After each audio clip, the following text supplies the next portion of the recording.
අද දවසේදී පිනෙති ඔබ හැමදෙනා වෙනුවෙන් උතුම් දහම් අනුශාසනාව වශයෙන් මා තෝරා ගන්න යෙදුනේ සංයුත්ත නිකායේ සඳහන් වන බහාර සූත්‍ර. බහාර කියන පාලි වචනයේ සරලම තේරුම තමයි බර කියන එක. එහෙමනම් පින්වත්නි, බුදුරජාණන් වහන්සේ යම් බරක් පිළිබඳව සත්‍යයන්ට දේශනා කරන්නේ මේ බර හේතු කොටගෙන සත්‍යය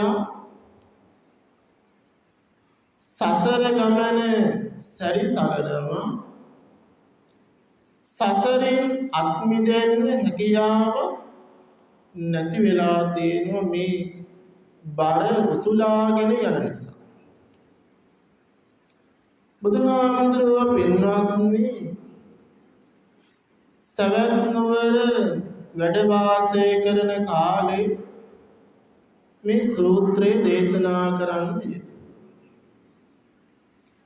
මේ සූත්‍ර ධර්මයේ දේශනා කරන්නේ බුදුරජාණන් වහන්සේගේම අදහසකට අනුව. ඒ කියන්නේ ස්වාමීන් වහන්සේ නමක් අසන ලද ප්‍රශ්නයකට පිළිතුරක් වශයෙන් නෙමෙයි, බුදුරජාණන් වහන්සේම මම මේ දේශනාව සිද්ධ කරන්නට ඕනේ කියලා හිතලා තමයි දේශනා කරන්නේ. ඒ අනුව බුදුරජාණන් වහන්සේ භික්ඛවේ කියලා භික්ෂුන් වහන්සේලාට කතා කරනවා. ඒ වෙලාවේ පින්වත්නි භික්ෂුන් වහන්සේලා බදන්තේති අයි බුදුරජාණන් වහන්සේ කියලා බුදුහාමුදුරුවෝ ළඟට සමීපයට යනවා. ඒ වෙලාවේ බුදුහාමුදුරුවෝ මේ සූත්‍ර ධර්මයේ දේශනා කරනවා. අනේ සූත්‍ර ධර්මයේ තමයි මම ඔබ හැම දිනාටම උතුම් අනුශාසනා වශයෙන් තෝරාගත්තා. බුදුහාමුදුරුවෝ දේශනා කරනවා බහාරංචවෝ භික්ඛවේ දේසිස්සාමි. මහණෙනි දරුවැනි, මම ඔබලාට බර පිළිබඳව දේශනා කරනවා. බාර හාරංච ඊළඟට බුදුහාමුදුරුවෝ දේශනා කරනවා මේ සත්‍යයෝ බර අරගෙන යනවා. බර අරගෙන යන කෙනෙක් ඉන්නවා. බාර දානංච බර දරාගෙන සිටිනවා. බාර නික්කේපනංච බර විසි කරනවා. තං සුනාත මේ දේශනාව අහන්න කියලා බුදුහාමුදුරුවෝ දේශනා කරනවා. එහෙමනම් පින්වත්නි, මේ සූත්‍රයේ පුරාවටම බුදුහාමුදුරුවෝ යම් බරක් පිළිබඳව තමයි අපට දේශනා කරන්නේ. මේ බර පින්වත්නි වෙන කුමක්වත් නෙමෙයි, අපි දන්න දෙයක්. ඒ තමයි පින්වත්නි පංච උපාදානස්කන්ධ බර. බුදුහාමුදුරුවෝ පංච උපාදානස්කන්ධ බර පිළිබඳව තමයි දේශනා කරන්න යෙදුනේ. මුලින්ම පින්වත්නි අපි මේ බර කියන එක එහෙම නැත්නම් බහාර කියන එක දැනගන්න ඕනේ. බහාර කියලා කියන්නේ බර කියන වචනේ. බුදුහාමුදුරුවෝ දේශනා කරනවා අතමෝච භික්ඛවේ බහාරෝ. මහණෙනි, මොකක්ද බර කියලා කියන්නේ? නැවත බුදුහාමුදුරුවෝ දේශනා කරනවා මහණෙනි, බර කියලා කියන්නේ පංච උපාදානස්කන්ධය. මම පංච උපාදානස්කන්ධය කියලා කියනකොටම ඔබේ සිතට අරමුණු වෙනවා රූප වේදනා සංඥා සංස්කාර විඥාන කියලා. එහෙනම් පින්වත්නි මේ රූප වේදනා සංඥා සංස්කාර විඥාන කියලා කියන්නේ බරක්. ඒ වගේම උපාදානස්කන්ධය.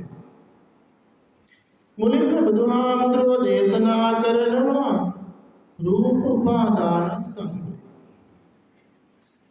මොකක්ද පින්වත්නි රූප උපාදානස්කන්ධය කියලා කියන්නේ?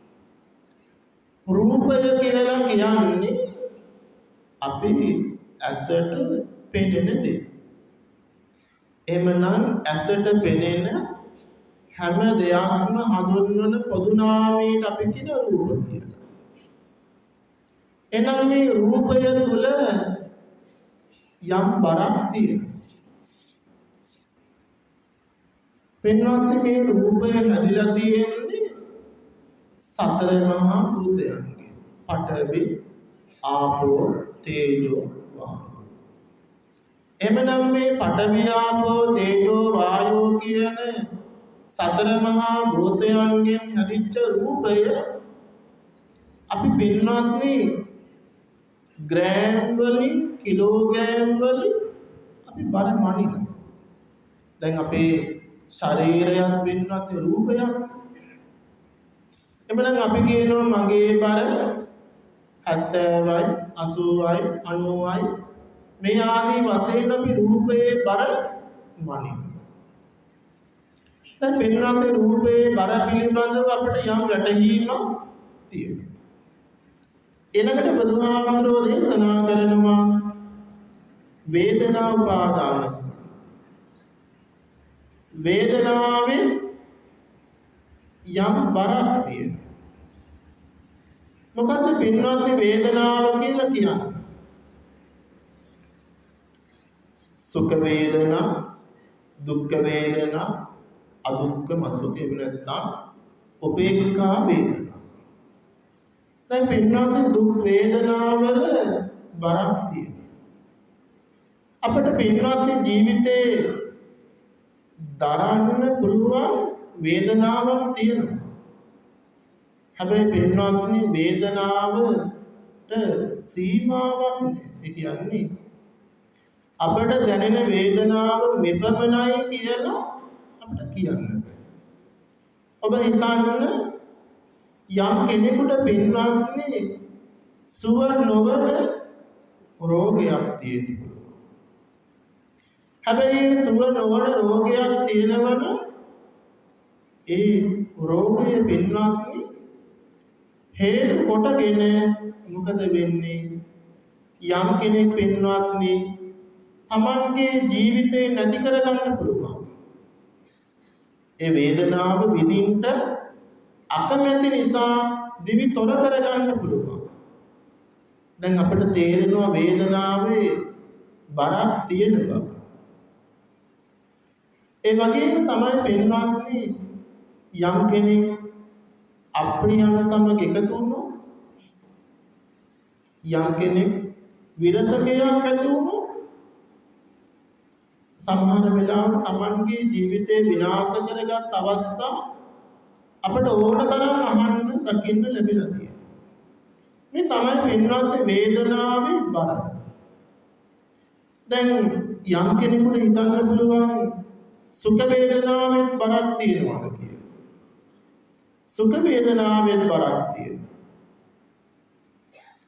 පින්වත්නි දැන් අපි හිතනවා අපට යම් සැපයක් ලැබෙනකොට මේ සැපය ස්ථීර වශයෙන්ම පවතී කියලා. හැබැයි පින්වත්නි ඒක එහෙම ස්ථීර වශයෙන් පවතින සැපයක් මේ ලෝකේ නෑ. එහෙනම් මේ සැපය පින්වත්නි తాවකාලිකයි. අපට පින්වත්නි සැපයට හේතු වන දෙයම නැවත දුකකට පෙරලෙන්න යන්නේ බොහොම සුළු වෙලාවක්. ඒක නිසා කියනවා මේ සැපය කියලා කියන්නේ බරක්. දැන් පින්වත්නි මේ රූපයේ බර අපි අරගෙන යනවා. යම් කෙනෙක් දැන් Tamanගේ වයස 50 60 70 ජීවත් වෙනවා කියලා කියන්නේ රූපයේ බර අපි අරගෙන තමයි මේ ගමන යන්නේ. ඒ විතරක් නෙමෙයි අපි වේදනාවේ බරත් අරගෙන යනවා මේ වෙලාවේ. මේ වෙලාවේ බර අරගෙන තමයි. ඊළඟට බුදුහාමුදුරුවෝ දේශනා කරනවා සංඥාවෙන් බරක් තියෙනවා. සංඥාව කියන්නේ වෙනවත් හඳුනා ගැනීම. එහෙනම් අපි ඇස අරමුණු කරගෙන හඳුනා ගන්න. රූප කන අරමුණු කරගෙන ශබ්ද හඳුනා ගන්න. නාසය අරමුණු කරගෙන ගන්ධය හඳුනා ගන්න. දිව අරමුණු කරගෙන රසය හඳුනා ගන්න. ශරීරය අරමුණු කරගෙන ස්පර්ශය හඳුනා ගන්න. මනස අරමුණු කරගෙන ධර්මතා එහෙම නැත්නම් සිතුවිලි වලට අපි යනවා. අපි හඳුනා ගන්න. දැන් හඳුනා ගැනීමක් පින්වත්නි බරක් තියෙනවා. අපි පින්වත්නි ඇස අරමුණු කරගෙන රූපය හඳුනා ගන්න. ඔබ පින්වත්නි තමන්ගේ රූපය පිළිබඳව හිතනකොට යම් කෙනෙකුගේ කෙස් ටික පින්වත්නි කළු පැහැදිලිව තිබුණා නම් තමන්ගේ වයස ටික ටික යන්න මොකද වෙන්නේ? අර කළු පාට කෙස් ටික සුදු පාට වෙනවා. දැන් පින්වත්නි ඒකට අපි කැමති නෑ. ඒ වගේම තමයි ඒ සුදු පාට වෙච්ච කෙස් ටික තව කාලයක් යනකොට ටිකින් ටික නැති වෙලා ගිහිල්ලා කෙස් නැති වෙලාම යන්නත්. හැබැයි එහෙනම් පින්වත්නි අපි මේ හඳුනාගත්තදී යම් බරක් තියෙනවා. ඒක බුදුහාමුදුරුවෝ දේශනා කරනවා.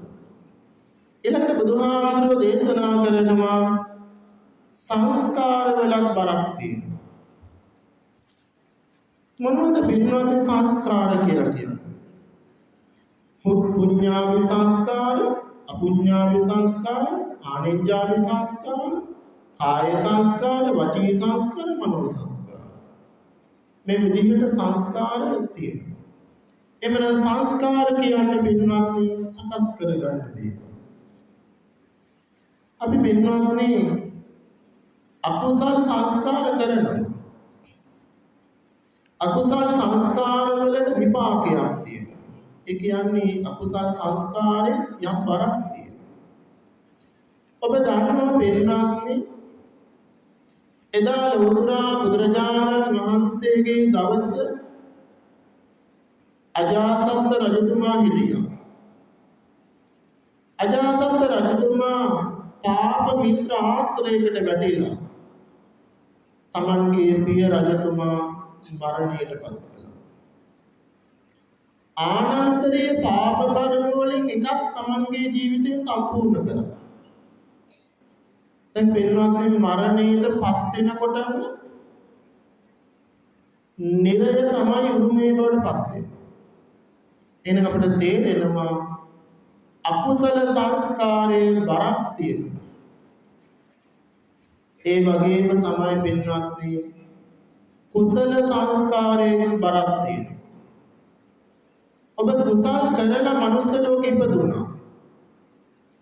දැන් පින්වත්නි ඒ කුසලයේ වින්දනය කරනවා. හැබැයි පින්වත්නි ඔබ පංච උපාදානස්කන්ධ බර කරගහගෙන යමින් තමයි මේ ජීවිතේ ගෙවන්නේ. ඒ කියන්නේ මේකේ බරක් තියෙනවා. ඒ වගේම පින්වත්නි බුදුහාමුදුරුවෝ දේශනා කරන විවිධ සූත්‍ර ධර්මවල යම් කෙනෙක් මිනිසෙක් වෙලා ඊළඟ ජීවිතයේ තුල සුගතිගාමී භවයකට යන්න පිණිස හරියට නිය පිටට ගත්ත පස් ටිකක් වගේ බොහොම සුළු ප්‍රමාණයක් විතරයි නැවත මනුස්ස ලෝකයට එන්නේ දිව්‍ය බ්‍රහ්මාදී ලෝකවලට යන්නේ. බොහෝ ප්‍රමාණයක් පින්වත්නි නරක තිරිසන් പ്രേත අසුර කියන සතර පාය උත්පත්තියට තමයි වැටෙන්නේ. එහෙනම් අපිට තේරෙනවා අපි රැස් කරන පුඤ්ඤාභි සංස්කාරයේ බරක් තියෙනවා. ඒ වගේම තමයි වෙනත්නි ඔය දේවතා චුති කියන සූත්‍රවල සඳහන් වෙන දෙවිවරු දිව්‍ය ලෝකේ චුත වෙනකොට සතර අපාය උත්පත්ති ලැබුව අවස්ථා ඕන තරම් තියෙනවා. එහෙනම් අපිට පැහැදිලි වෙන්න ඕනේ මේ සංස්කාර කියන්නේ බරක්. ඒ වගේම තමයි කාය සංස්කාර, වචී සංස්කාර, මනෝ සංස්කාර විදිහට අපි කයින් කරන දේවල් තියෙනවා. ඒ අනුව සංස්කාර ගොඩනගෙනවා. වචී සංස්කාර වචනයෙන් කරන දේවල් වලට සංස්කාර ගොඩනගෙනවා. මනෝ සංස්කාර මනසින් කරන දේවල් වලට සංස්කාර ගොඩනගෙනවා. දැන් මේ වෙලාවේ යම් සංස්කාරයක් ඔබ තුළ ගොඩනගෙනවා. පුඤ්ඤාභි සංස්කාරය. මම ධර්ම දේශනාව සිද්ධ කරනවා, ඔබ ධර්ම ශ්‍රවණය කරනවා. ධර්ම ශ්‍රවණය කරනකොට පුඤ්ඤාභි සංස්කාරයක් සකස් වෙනවා. එමනම් පිළිවත් මේ සංස්කාරවල ස්වභාවය තමයි බුදුහාමුදුරෝ දේශනා කරන්නේ යම් බරක් තියෙනවා. ඊළඟට බුදුහාමුදුරෝ දේශනා කරනවා විඥානයේ තුලක් බරක් තියෙනවා. මොකද්ද මේ විඥානය කියන්නේ?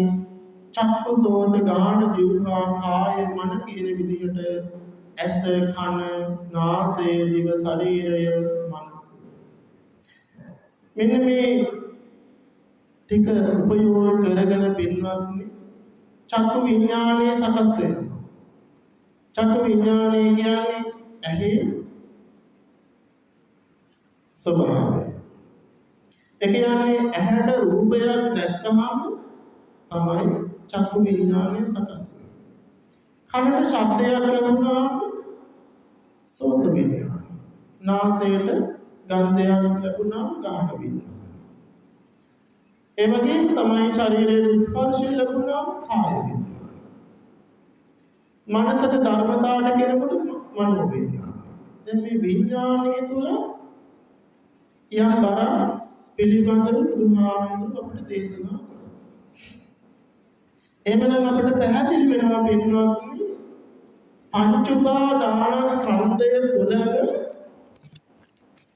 යම් බරක් පවතිනවා කියලා. එහෙනම් ඊළඟට බුදුහාමුදුරුවෝ දේශනා කරනවා බාරහාර පිළිබඳව. ඒ කියන්නේ බර කර ගහගෙන යන කෙනෙක් ඉන්නවා. බර උසුලාගෙන යන කෙනෙක් ඉන්නවා. අපි පින්වත්නි අතීතයේ නම් බර අරගෙන යන්න අපි භාවිතා කළ ගවය. ඒ වගේම අශ්වය. මේ ආදී අපි නොයෙක් සත්තු දන්නවා. බර ඇදගෙන යන සත්තු හිටියා. සමහර කෙනෙක් හිතන්න නැතුව ඇති අපි මනුස්ස ලෝකයට ආවට පස්සේ මේ ජීවිතේ ගෙවනකොටත් අපි බරක් උසුලාගෙන යන්නේ නැහැ කියලා. හැබැයි පින්නත් අපි බරක් උසුලාගෙන තමයි මේ මනුස්ස ලෝකයේ තේනම් ගමන් කරන්නේ. අපි උසුලාගෙන යන බර තමයි පින්වත්නි පංච උපාදානස්කන්ධ බර.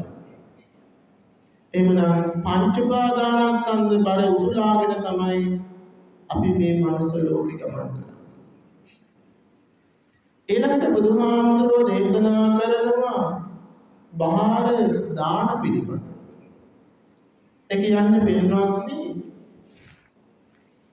මේ බර අරගෙන යන්න හේතුවක් තියෙනවා. අපි නිකම්ම බරක් ඔසවාගෙන යන්නේ නැහැ. එහෙනම් බර ඔසවාගෙන යන්න හේතුව බුදුහාමුදුරුවෝ දේශනා කරනවා తත්‍ර తත්‍රාමි නන්දිනී සේයති දං කාම තණ්හා භව තණ්හා විභව තණ්හා. බර උසුලාගෙන යන්න හේතුව තමයි පින්වත්නි කාම තණ්හා. කාම තණ්හාව කියලා බුදුහාමුදුරුවෝ දේශනා කරන්නේ අපේ මේ ඇස කන නාසය දිව ශරීරය මනස කියන මේ ඉන්ද්‍රිය ධර්ම ටික අපි පිනවන්න හරි කැමතියි. ඒ ඉන්ද්‍රිය ධර්ම ටික පිනවනකොට තමයි පින්වත්නි මේ බර අරගෙන යන්න වෙන්නේ. යම් කෙනෙක් මේ ඉන්ද්‍රිය ධර්ම ටික පිනවන්නේ නැත්නම් පින්වත්නි බර අරගෙන යන්න පුද්ගලයෙක් නැති වෙනවා. ඊළඟට බුදුහාමුදුරුවෝ දේශනා කරන භව තණ්හා. සත්‍යෝ කැමති මේ සසරේ ගමන් කරනවා. ඒ කියන්නේ පින්වත්නි දැන් මනුස්ස ජීවිතේ ගත කරන යම් කෙනෙක් ඉන්නවා නම් එයා කැමති නැවත මනුස්සයෙක් වශයෙන් උත්පත්ති ලබන්න. එහෙම කැමති ඉන්න අය ඕන තරම් ඉන්නවා. යම් කෙනෙක් කැමති දිව්‍ය ලෝකයේ ඉපදින්න. දිව්‍ය සැප ලබන්න කැමති. යම් කෙනෙක් කැමති බ්‍රහ්ම ලෝකෙ උපදින්න. ඒ වගේම පින්වත්නි සත්‍යෝ කැමැත්තෙන් හෝ අකමැත්තෙන් සතර අපායේ උත්පත්ති ලබන නරක තිරිසන් ප්‍රේත අසුර කියන සතර අපායේ උත්පත්ති ලබන. එහෙනම් පින්වත්නි මේ විදිහට සත්‍යයන් කැමැති මේ සසර තුළ නැවත නැවත මේ භවයන් වල ගමන් කරනවා. ඒ භවයන් වල ගමන් කරන්න තියෙන කැමැත්ත නිසා තමයි මේ සත්‍යයන්ට මේ පංච උපාදානස්කන්ධ බර උසුලාගෙන යන්න වෙන්නේ. ඊළඟට බුදුහාමුදුරෝ දේශනා කරන විභව තණ්හාව පිළිබඳ. විභව තණ්හාව කියන්නේ පින්වත්නි භවයක් නෑ කියන හිතන. අපි දන්නවා බුදුරජාණන් වහන්සේගේ දර්ශනය තුළ භවය ගැන දේශනා කරනවා. අපි බුදුහාමුදුරන්ගේ දහමින් පරිබාහිරව ඕන තරම් පින්වත් ශාස්ත්‍රවරු මේ ලෝකෙ ඉන්නවා. බුදුහාමුදුරෝ දවසක් දෘෂ්ටිවාද 62ක් තිබ්බා. අද උනත් පින්වත්නි අපේ ලංකාව පුරාවටම ගත්ත විවිධ ශාස්ත්‍රවරු සරණ ගියපුවා ඕන තරම් ඉන්නවා. එතකොට ඒ කට්ටියගේ පිළිගැනීම් විවිධයි. යම් කෙනෙක් කියනවා මේ භවය විතරයි නැවත භවයක් නෑ. එහෙම දේශනා කරන අය ඉන්න පුළුවන්. හැබැයි පින්වත්නි ඒ විදිහට හිතලා යම් කෙනෙක් මේ ජීවිතේ කටයුතු කරනවා නැවත භවයක් නෑ කියලා හිතලා. බුදුහාමුදුරුවෝ දේශනා කරනවා මේ කාරණාවත් හිතු වෙනවා සත්‍යයන්ට පංච උපාදානස්කන්ධ බර උසුලාගෙන යනවා. එවනම් පින්වත්නි මේකට හේතුව විදිහට බුදුහාමුදුරුවෝ දේශනා කරන තෘෂ්ණාව. දැන් පින්වත්නි සත්‍යෝ පංච ඉන්ද්‍රිය අසුරු කරගෙන පංච ඉන්ද්‍රිය පිනවන්න තියෙන්නේ තෘෂ්ණාව. ආසාව බැඳීමක් තියෙනවා. කැමැත්තක් තියෙනවා. ඒ වගේම දිව්‍ය මනුෂ්‍ය ආදී භවවල ගමන් කරන්න ඇල්ම තෘෂ්ණාවක් තියෙනවා. නැවත භවයක් නෑ කියලා හිතා කටයුතු කරන එකේ තෘෂ්ණාවක් තියෙනවා. එහෙමනම් පින්වත්නි මේ තෘෂ්ණාව හේතු කොටගෙන සත්වයෝ පංච උපාදානස්කන්ධ බර කරනවා. අපි දන්නවා පින්වත්නි පටිච්චසමුප්පාද ධර්මය.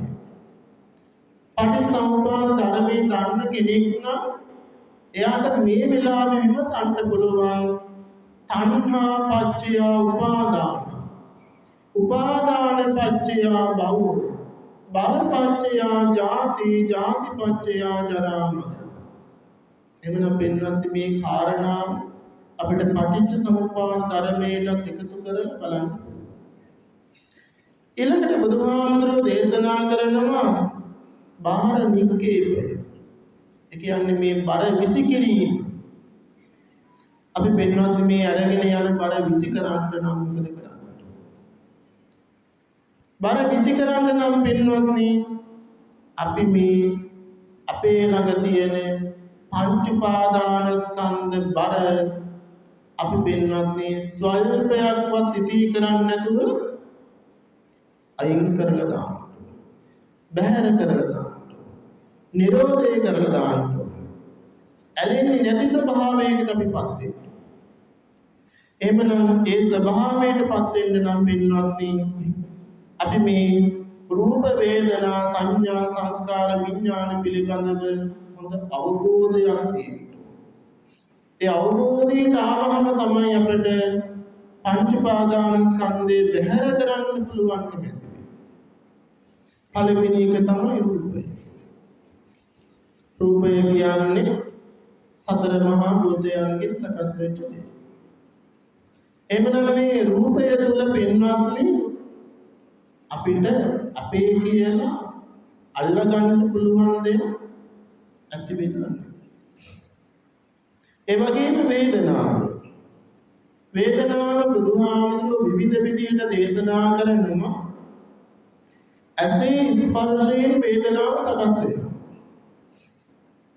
ඇසේ ස්පර්ශයෙන් කොහොමද වේදනාව සකස් වෙන්නේ? ඇසට පින්නත් අරමුණු වෙන්නේ රූපය දකින්නකොට වේදනාවක් එනවා.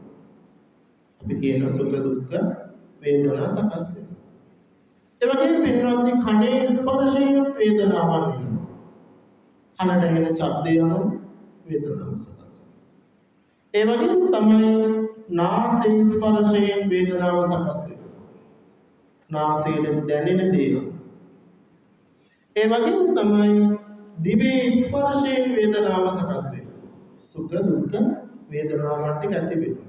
අපි ගන්න ආහාර මත අපිට සුඛ දුක්ඛ වේදනාව දිව්‍ය ආශ්‍රිතව සකස් වෙනවා. ඒ වගේම තමයි ශරීරයේ ස්පර්ශයෙන් වේදනාව ඇති වෙනවා. මනස අරමුණු කරගෙන අපි හිතන දේවල් අනුවත් පින්වත්නි වේදනාව සකස් වෙනවා. මේකට කියනවා අපි වේදනා උපාදාන.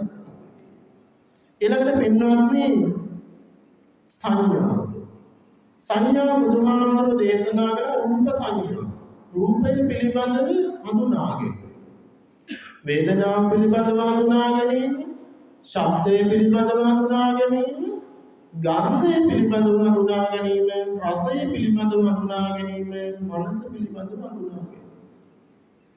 අපි මේවට කියන වේදනාව සංඥාව. ඊළඟට පෙන්වන්නේ සංස්කාර ටික පින්වත්නි රූප වේදනා සංඥා රූප ශබ්ද ගන්ධ රස ස්පර්ශ පොට්ටබ්බ මේ ආදී වශයෙන් බුදුහාමුදුරුවෝ පැහැදිලි කරනවා. රූපය පිළිබඳව අපට පින්වත්නි සංචේතනා පහළ වෙනවා. අපි පින්වත්නි ඇසෙන් රූපය දකිනකොට පින්වත්නි රූපය පිළිබඳව යම් ඇල්ම ආසාව එහෙම නැත්නම් රූපය කුමක්ද කියලා විමසා බැලීම අපි සිදු කරනවා. එහෙම විමසා බැලීම සිදු කරනකොට රූපය පිළිබඳව සංචේතනාවක් අපිට සකස් වෙනවා. කනට ඇසෙන ශබ්දය කුමක්ද කියලා අපි හඳුනාගෙන විමසීම කරන්න යනකොට ශබ්දය පිළිබඳව සංචේතනාවක් සකස් වෙනවා. ඒක පින්වත්නි සංස්කාර ගොඩට තමයි යයිති වෙන්නේ. අපි ඇස අරමුණු කරගෙන සංස්කාර උපදවා ගන්නවා. කන අරමුණු කරගෙන සංස්කාර ගොඩනගා ගන්නවා. නාසය අරමුණු කරගෙන සංස්කාර ගොඩනගා ගන්නවා. දිව අරමුණු කරගෙන ගොඩනගා ගන්නවා. මනස අරමුණු කරගෙන ගොඩනගා ගන්නවා. ශරීරය අරමුණු කරගෙන ගොඩනගා ගන්නවා. ඊළඟට බුදුහාමුදුරුවෝ විඥානය පිළිබඳව දේශනා කරනවා. චක්කු විඥානේ, සෝත විඥානේ, ගාහන විඥානේ, ජීවහා විඥානේ, කාය විඥානේ, මනෝ විඥානේ කියනවා. පින්වත්නි චක්කු විඥානේ කියලා කියන්නේ ඇසට රූපය හමු වේ. හමු වුණාට පස්සේ තමයි චක්කු විඥානේ දැනෙන්නේ. ඊට පස්සේ කනට ශබ්දය අරමුණු වුණාම සෝත විඥානේ පහළ වෙනවා. ඊට පස්සේ පින්වත්නි නාසයට ගන්ධය හමුුණාම ගමන විඥානය ඇති වෙනවා. දිවට රසය අරමුණු වුණාම ජීවහා විඥානය සකස් වෙනවා. ශරීරයට ස්පර්ශය හමුුණාම කාය විඥානය සකස් වෙනවා. මනසට ධර්මතා ටික සකස් වෙනකොට මනෝ විඥානය සකස් වෙනවා. දැන් පින්වත්නි අපට උවමනාකම තියෙන්නේ කොහොමද? බර නිදහස් කරන්න. ඒ කියන්නේ බැහැර කරන්න. එහෙමනම් අපි පින්වත්නි රූප වේදනා සංඥා සංස්කාර විඥාන කියන පංච උපාදානස්කන්ධ බර තමයි බැහැර කරන්නේ. බර බැහැර කරන්න නම් බුදුහාමුදුරෝ දේශනා කරනවා පේන බින්දුපමා රූප. රූපය හරියට පෙන පිටක් වගේ. මොකද්ද පින්වත්නි පෙන පිට කියලා කියන්නේ? ජලය වැටෙන තැන්වල සකස් වෙන එකක් තමයි පෙන පිට කියලා කියන්නේ. හැබැයි පින්වත්නි අපේ ශරීරය ගන්න මේ ශරීරය හරියට පෙන පිටක්. අපිට පින්වත්නි ඊටාම කුඩා අවධියක් තිබ්බා. ඒ අවධිය අපි ජීවිතේ ගත කරනවා. තව ටික කාලයක් යනකොට අපේ අවධිය ටිකක් වැඩි දියුණු වෙනවා. ළමා බිය, තරුණ බිය, වැඩිහිටි බිය මේ විදිහට ගිහිල්ලා වයෝවෘද්ධ ස්වභාවය දක්වා අපි ගමන් කරනවා. පෙන පිටේ ස්වභාවයත් ඒ වගේ. පෙන පිට පින්වත්නි පොඩි කොට සකස් වෙලා විශාල වෙලා නැති වෙලා යනවා. එහෙමනම් මේ පෙන පිටක ස්වභාවය තමයි රූපයේ තියෙන්නේ. එහෙමනම් මේ රූපයට පින්වත්නි සත්‍යෝ ඇලීමෙන් ප්‍රතිඵලයක්. මේ සත්‍යයන්ට රූපය තුල ඇලීමෙන් ප්‍රතිඵලයක්. ඒ වගේම තමයි පින්වත්නි වේදනා බුබුලු. වේදනාව දිය බුබුලක් වගේ. දැන් පින්වත්නි පෙන පිටයි දිය බුබුලයි කියන්නේ දෙකක්. පෙන පිට ඇති වෙලා නැති වෙන්න යම් කාලයක් ගත වෙනවා අපේ ජීවිතේ වල. හැබැයි පින්වත්නි දිය බුබුලක් හටගෙන විනාශ වෙන්න යන්නේ ඊට වඩා අඩු කාලයක්. අපට දැනෙන වේදනාවක් තියෙනවා. දැන් මේ වෙලාවේ යම් කෙනෙකුට වාඩි වී සිටීමේ අපහසුතාවයක් වේදනාවක් දැනෙනවනම් අපි පින්වත්නි නැගිටපු ගමන් මේ වේදනාව සමනය වෙලා යනවා. හැබැයි දීර්ඝ වෙලාවක් හිටගෙන සිටින විට ආයතන වේදනාව සකස් වෙනවා. අපි වාඩි වුණාම නැවත නැති වෙලා යනවා. එහෙනම් පින්වත්නි අපි විඳින සැප වේදනා ටිකත් ඒ වගේ. දිය බුබුලක් වගේ. වහා විනාශයටපත් වෙනවා. ඒ වගේම ස්ථිරව සාට බව. ඔබ අහලා ඇති දැකලා ඇති ඕන තරම් පින්වත්නි සැප සම්පත් විඳපු අය ඉන්නවා. හැබැයි ඒක පින්වත්නි කෙටි කාලයකින් අවසන් වෙලා ගිහිල්ලා. යම් කෙනෙකුට හිතා ගන්නවත් බැහැ මම විඳ සැප වේදනාවලට මොකද වුනේ කියලා. එහෙනම් බුදුහාමුදුරුවෝ කියනවා වේදනාව දිය බුබුලක් වගේ වහා ඇති වී නැති වී යන දෙයක්. ඊළඟට බුදුහාමුදුරුවෝ දේශනා කරන සංඥාව හරියට මරීචිකූපම සංඥා. ඒ කියන්නේ මිරිගුවක් වගේ. මිරිගුව කියලා කියන්නේ පින්වත්නි ග්‍රීෂ්ම කාලයට කැලේ ඉන්න සත්තුන්ට පේනවා ඉතාම ඈති ජලය තියෙනවා. ජලය තියෙනවා වගේ දකිනකොට මේ සත්ත්වයෝ පින්වත්නි මෝ ආදී සතුන් දුවගෙන යනවා ජලය ටිකක් ලබා ගන්න. වතුර ටිකක්. හැබැයි පින්වත්නි මොකද වෙන්නේ? ඒ ස්ථානයට යනකොට තව මීටර් ගාණක් දුරින් නැවත මිරිගුව පේනවා. ජලය තියෙනවා වගේ. හැබැයි පින්වත්නි දුවලා ඇති වැටෙනවා. ජලය ලැබෙන්නේ. බුදුහාමුදුරෝ දේශනා කරනවා සංඥාවත් හරියට මිරිගුවක්. අපි හඳුනාගත්ත දේවල් පින්වත්නි ස්ථිරසාර දේවල් නෙමෙයි. අපට ලැබෙන දේවල් නෙමෙයි. එහෙනම් එතන තුල පින්වත්නි තියෙන්නේ අපිට පින්වත්නි අල්ලා ගන්න පුළුවන් ස්වභාවයක්. ඊළඟට බුදුහාමුදුරෝ දේශනා කරනවා සංඛාරා අදරූපම. සංස්කාර හරියට කෙසෙල් ගහක් වගේ. කෙසෙල් ගහ පින්වත්නි කොයිතරම් විශාලව වර්ධනය වුණත් ඒ කෙසෙල් ගහේ පින්වත්නි අරටුවක්. යම් කෙනෙක් පින්වත්නි විශාලව වැඩුණ කෙසෙල් ගසක් අරටුවක් ඇති කියලා පින්වත්නි කොයිතරම්නම් කපල බැලුවක් අරටුවක් පේන්නේ. බුදුහාමුදුරුවෝ දේශනා කරන්නේ අපි රැස් කරන සංස්කාර හරියට කෙසෙල් කඳක් වගේ. මොකද අපි කුසල සංස්කාර රැස් කරනවා, අකුසල සංස්කාර රැස් කරනවා.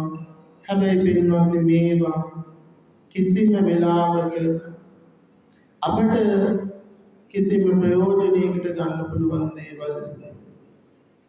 කෙසෙල් ගසේ අරටුව නේ වගේ පින්වත්නි අපට මේ සංස්කාර ටිකත් අනිත්‍ය වෙලා යනවා. ඒකෙත් අපට ගන්න පුළුවන් හරයක් නෑ කියලා බුදුහාමුදුරුවෝ දේශනා කරනවා.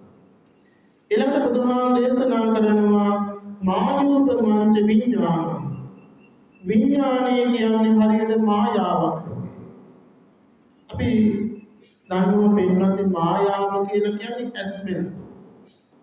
මේ ලෝකේ කවදාකවත් සිදු නොවන දේවල් සිදු වෙනවා වගේ පෙන්වනවා.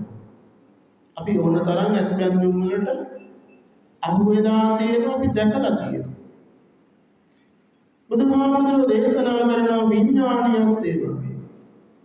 ඒ කියන්නේ පින්වත්නි මේ ඉන්ද්‍රිය ධර්ම තුළින් අපි ලබන දැනීම. ඒ ටිකත් පින්වත්නි මායාවක් වගේ. විද්‍යාකාරයෙක් වගේ මොකද වෙන්නේ අපිට මායාවක්මයි මේ ලෝකෙ පෙන්වන්නේ. ස්ථිරසාර දෙයක් පෙන්වන්නේ. එනම් අනිත්‍ය දෙයක්මයි අපිට මේ පෙන්වන්නේ. වෙනස් වෙන දෙයක්මයි පෙන්වන්නේ. මේ විදිහට බුදුහාමුදුරුවෝ දේශනා කරනවා පංච උපාදානස්කන්ධ බර අත්හරින්න කියලා. අපිට පැහැදිලි වෙනවා මේ පංච උපාදානස්කන්ධයේ සත්‍යය ඇලිලා ගැලිලා වාසය කරාට මේකේ සත්‍යයන්ට ලබන්න පුළුවන් දෙයක්, ගන්න පුළුවන් දෙයක් ඇත්තේ නැති බව. අවසානයේදී බුදුහාමුදුරුවෝ අපිට මේ සූත්‍ර ධර්මයේ දේශනා කරනවා බාරහවේ පංචස්කන්ධා බාර ආරෝච පුද්ගලෝ බාර දානං දුක්ඛං ලෝකේ බාර නික්කේපන සුඛං. ඒ කියන්නේ පින්වත්නි මේ පංච උපාදානස්කන්ධ බර අරගෙන යනකොට උසුලාගෙන යනකොට පින්වත්නි අපිට සැපයක් ඇති වෙන්නේ. එhmenan මේ ඔසවාගෙන යන බර පින්වත්නි බරක් විදිහට දැකලා යම් කෙනෙක් මේක Taman අත්හරිනවා නම් අන්නේ අත්හැරීමෙන් තමයි එයාට සුඛං සැපයක් ලබන්න පුළුවන්. ඊළඟට බුදුහාමුදුරුවෝ සූත්‍රයේ පැහැදිලි කරනවා නික්කිපිත්වා ගරුංගාරං අඤ්ඤං භාරං අනාදියං සමූලං තන්නං අප්පුයිහං නිගච්ඡතෝ පරිනිබ්බුතෝ. ඒ කියන්නේ පින්වත්නි මේ බර යම් කෙනෙක් අත්හැරලා එයා වෙන බරක් උසුලන්නේ නැතිව කටයුතු කරනවා නම් ඒ කියන්නේ අවිද්‍යාව මූලික වුණ මේ තෘෂ්ණාව යම් කෙනෙක් අත්හැරලා දානවා නම් එයාට පින්වත්නි පරිනිර්වාණයටපත් වෙන්න පුළුවන්කම තියෙනවා කියලා බුදුහාමුදුරුවෝ දේශනා කරනවා. එහෙමනම් පින්වත්නි යම් කෙනෙකුට නිවන් දකින්නට නම් අපි පින්වත්නි කරන්න අවශ්‍ය දේ බුදුහාමුදුරුවෝ සූත්‍ර ධර්මයේ බොහෝම ලස්සනට පැහැදිලි කරනවා. යම් කෙනෙකුට නිවන් දකින්නට ඕන නම් පින්වත්නි අපි කරන්නට ඕනේ පංච උපාදානස්කන්ධය පිළිබඳව අවබෝධ කරගන්න. පංච උපාදානස්කන්ධේ බරක් කියන එක දැනගන්න. ඒ බරක් කියලා දැනගෙන පංච උපාදානස්කන්ධයේ තෘෂ්ණාවෙන් සත්‍යය අරගෙන යනවා. එහෙමනම් මේ අරගෙන යන බර යම් කෙනෙක් යම් දවසක අත්හරිනවා. මේ බර බැහැර කරනවා. ඒ බර බැහැර කිරීමත් සමගම එයාට පුළුවන්කම ලැබෙනවා බුදුරජාණන් වහන්සේ සුඛයි සැපයි ශාන්තයි ආදී වශයෙන් පැහැදිලි කළ ඒ ධර්ම මාර්ගයට අනුව උතුම් නිර්වාණ ධර්මයට පත්. එහෙමනම් අද දවසේ මේ ශ්‍රවණය කළ ධර්ම දේශනාව මේ පින්වත් ඔබ හැම දිනාට ධර්ම මාර්ගයට ප්‍රවිෂ්ඨ වෙන නිවැරදිව සනසේම පිණිස හේතු වාසනාව වේවා.